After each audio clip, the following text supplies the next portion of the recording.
রমজান মাস, এই মাহে রমজান মাসে আল্লাহ তাআলার সান্নিধ্য অর্জন করতে হলে এই রমজানের হক আদায় করে আমাদেরকে চলতে হবে।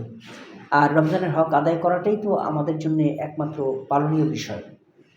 রমজানের হক বলতে যেমন এই রমজানের প্রথম রাহমাত, দ্বিতীয় মাগফিরাত, তারপর তৃতীয় হচ্ছে নাজাত অথবা জাহান্নামের আগুন থেকে মুক্তির মাস। এখানে আমরা কথা বলার সময় সত্য কথা বলবো, মিথ্যাকে দূরে রাখবো, মিথ্যা থেকে আমার নিজেকে হেফাজত রাখতে হবে। মানুষের গীবত করা যাবে না, আর লোভ লালসা থেকে মুক্ত থাকতে হবে, অহংকার থেকে মুক্ত থাকতে হবে, শিরক থেকে, কুফর থেকে মুক্ত থাকতে হবে। এগুলি মানুষের পরোপকারী হতে হবে। কেউ যদি আমার পাশে না খেয়ে থাকে, সেহরি খেতে পারলো কিনা, ইফতার করতে পারলো কিনা, এগুলো খোঁজখবর নিতে হবে। এগুলি মূলত রমজান মাসের কাজ।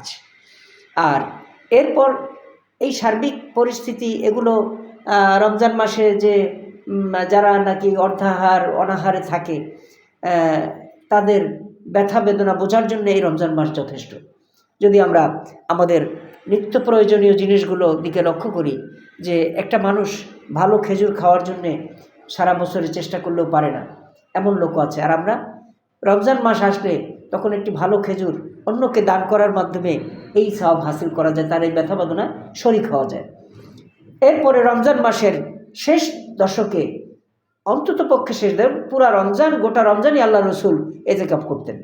সেখানে আমরা মুসলমানরা আমরা যদি সেই রসুলের অনুসারী হই, তাহলে অন্তত পক্ষে শেষের 10 দিন না পারলে অন্তত কম পক্ষে হলেও একটি দিন একটি রাত এতেকাফে বসা দরকার।